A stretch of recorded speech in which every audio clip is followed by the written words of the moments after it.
영원히 아버지의 것입니다. 아멘. 오늘 주시는 말씀 보겠습니다. 욥기 10장 17절 한 절입니다.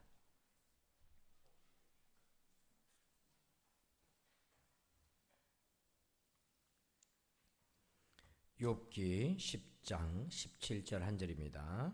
화면을 참고해 주시기를 바랍니다. 우리 같이 함께 한 목소리로 봉독합니다. 시작. 주께서 자주자주 증가하는 자를 바꾸어 나를 치시며 나를 향하여 진노를 더하시니 군대가 번갈아서 치는 것 같으니라. 아멘. 할렐루야. 자, 오늘 네 번째 제목 한번 읽어봅시다. 시작. 고통이 은혜 되려면, 여러분 고통 자체가 은혜로운 건 아니죠. 그런데 그 고통을 은혜로 바꿀 수 있는 것이 신앙인데요. 1515년에 독일의 이젠하임 지역의 이젠하임 재단화라고 하는 작품이 이제 그려졌는데요.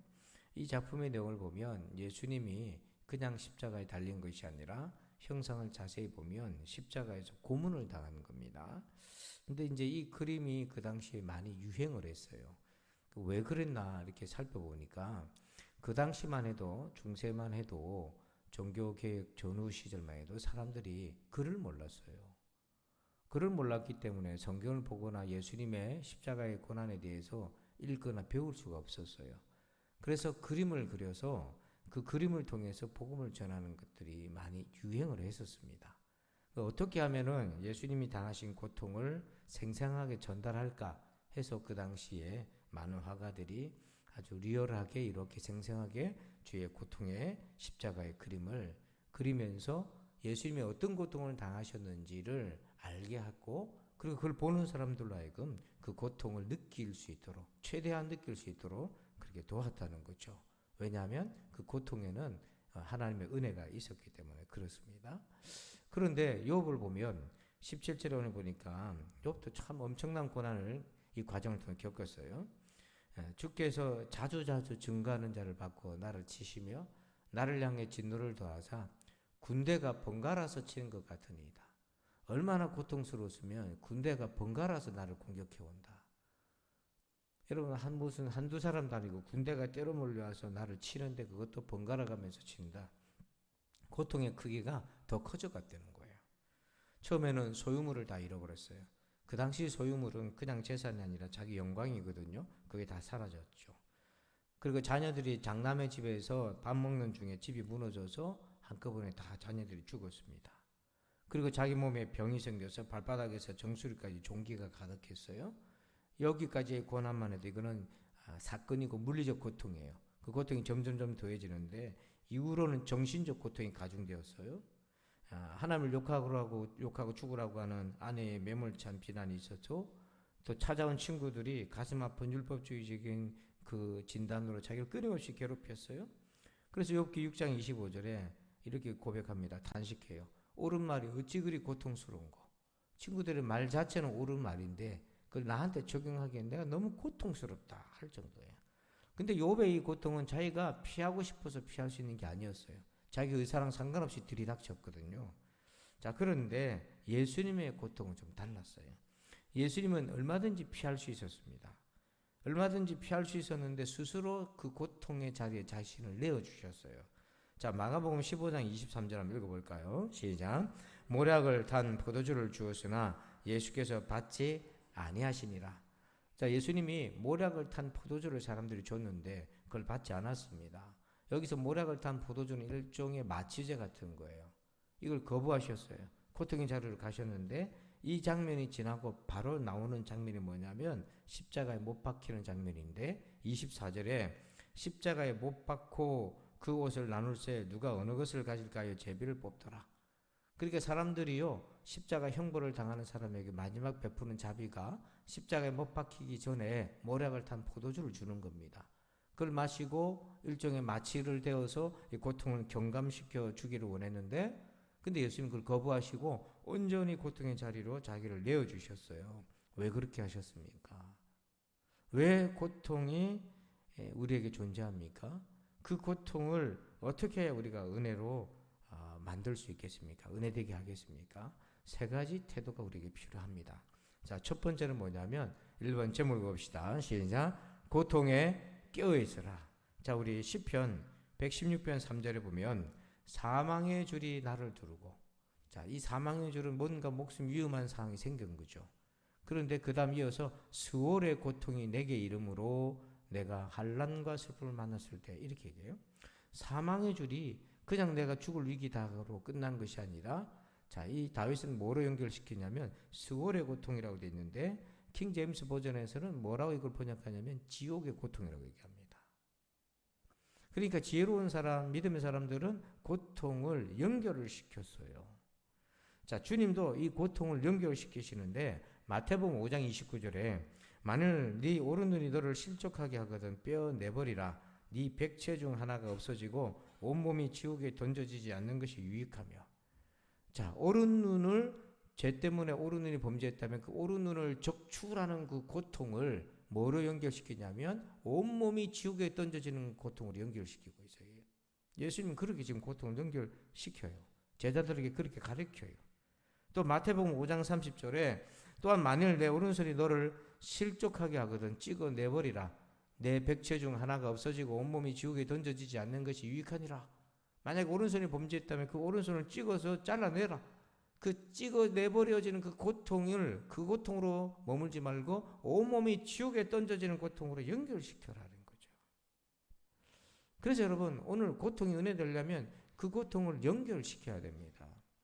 그래서 조지 맥도날드라는 목사님이 이렇게 얘기해요. 주님이 고통을 당하신 이유는 우리가 고통받지 않게 하기 위함이 아니요, 우리가 그분이 당하신 것과 같은 똑같은 고난을 겪지 않도록 하기 위함이다. 그분이 당하신 가장 큰 고통은 십자가였다. 그런 얘기를 해요. 그래서 우리가 고통을 당할 때에 그 십자가로 연결시키는 그런 모습이 필요한 거죠. 제가 어떤 책에 보니까 로저 볼린이라고 하는 18세 된 고등학생이, 이 책의 이제 저자가 면담을 하고 상담을 하는데 어떤 내용이냐면 그 로저 볼린이라는 학생은 이제 자기가 그 산악의 등반에 암벽에 이렇게 실종당한 사람 응급 구조대 역할을 직업으로 이제 가지려고 구조단원으로 이제 선발되어서 활동을 했는데요. 겨울철에 이제 사람이 실종돼 가지고 두 사람이 구조하러 갔습니다. 이 학생하고 한 명이 갔는데 사진에 보듯이 겨울에 그 산에, 이 눈 덮인 산에 크레바스라고요, 눈이 쩍 갈라져 가지고 깊이를 알 수 없을 정도로 깊이 파여진 곳이 있어요. 근데 그걸 보면서 더 이상 구조를 못 하겠다고 되돌아왔습니다. 근데 이 학생이 그걸 쳐다보면서 뭘 경험했냐면 죽음에 대한 공포를 경험한 거예요. 두려움. 근데 돌아와 가지고 다들 휴게실에서 구조대원들이 포카치고 텔레비 보고 게임하고 이러고 있는데 자기는 그것을 자기가 가지고 있는 세계관으로 이 지옥의 고통과 죽음의 고통과 두려움을 풀 수 있는 게 아무것도 없었다는 거예요. 근데 사람들은 그걸 외면하고 덮고 태연하게 그냥 커피 마시고 텔레비 보고 게임하고 수다 떨고 그렇게 아무 일도 없는 것처럼 넘어가더래요. 근데 자기는 그게 안 되더라는 거예요. 이게 이 죽음의 고통과 두려움을 풀어줄 수 있는 자기 안에 있는 세계관이 없었는데, 그래서 결국 그는 이 문제를 해결하기 위해서 누구를 찾아왔냐면 하나님 앞으로 나올 수밖에 없었던 거예요. 여러분, 고통은 연결시켜야 됩니다.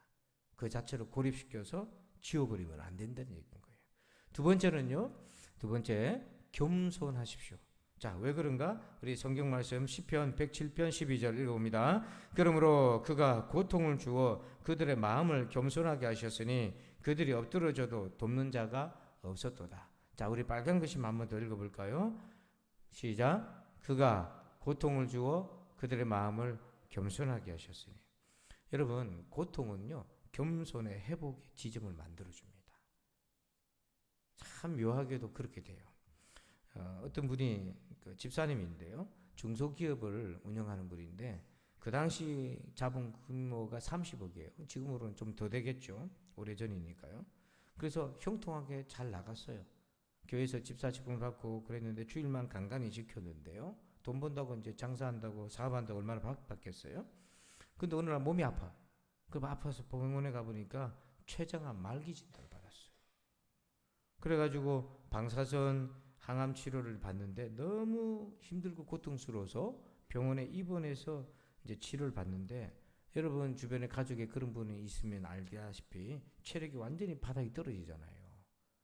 그래서 병원에 누워서 이 미음 한 수저를 자기 손으로 들어서 먹을 수도 없는 정도로 힘이 다 빠진 거예요. 면역력이, 체력이 다.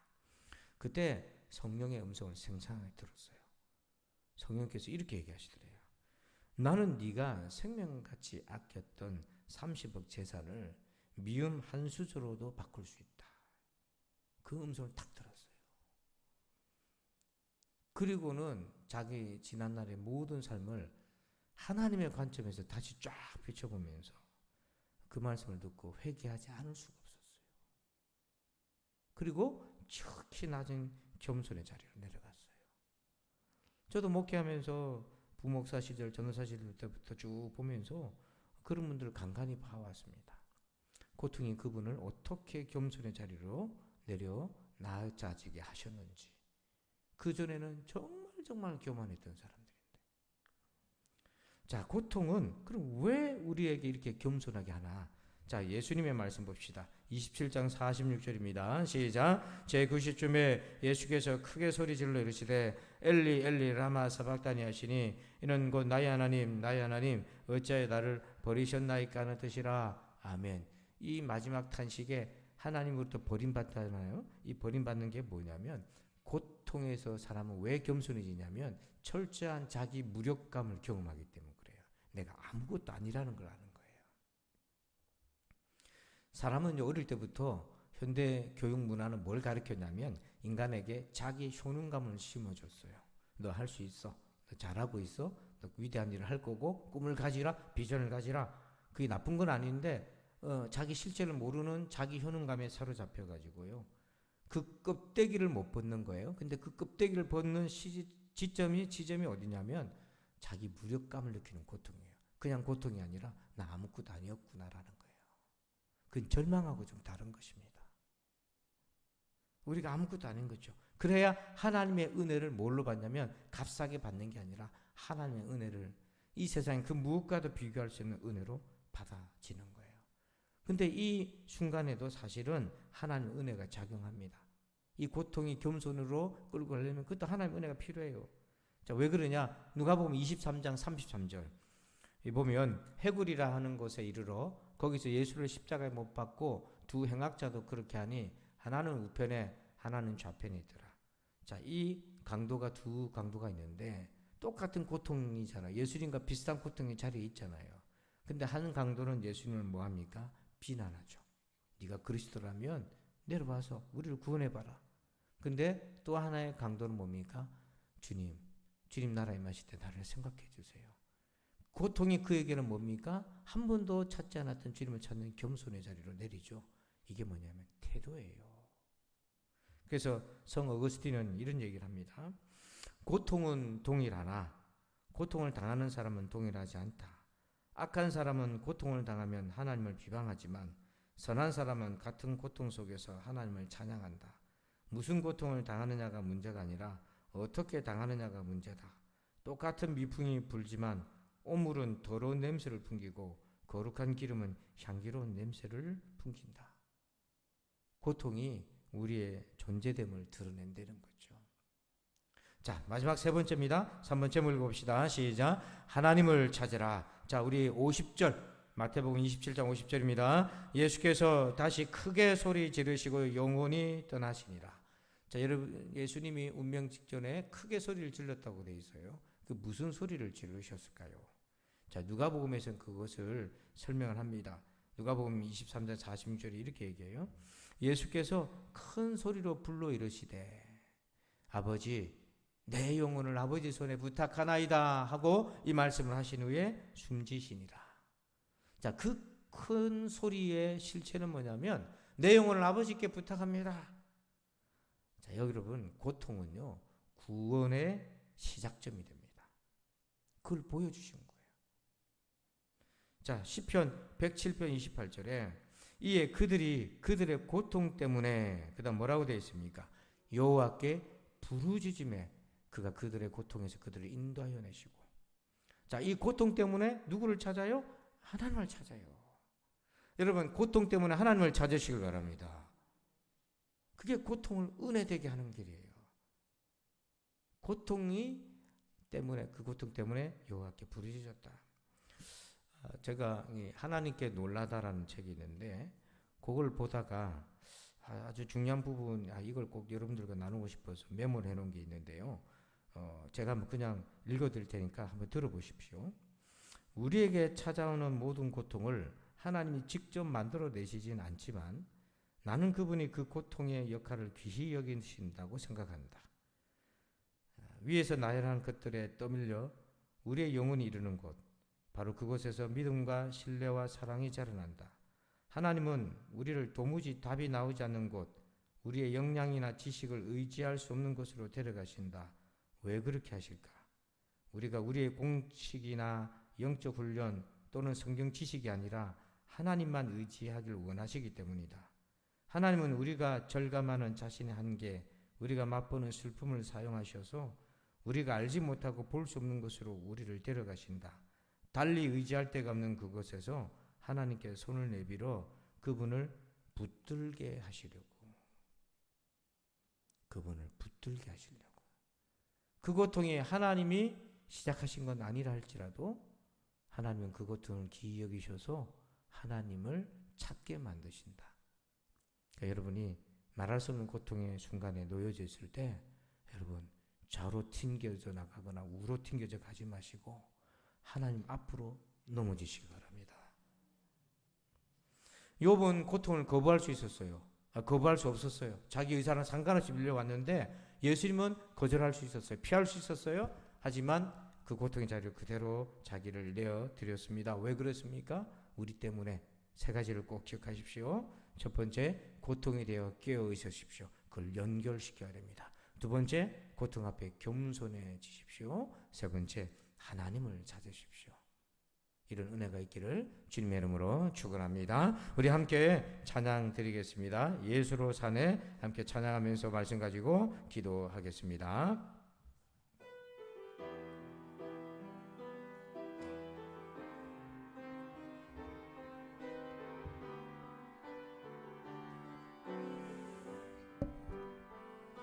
예수로 사네, 그 힘으로 서네, 예수와 가네, 그의 길로 걷네, 그 안에서 보네, 그 영광을 보네. 예수로, 예수의 삶으로 다시 한번 찬양합시다.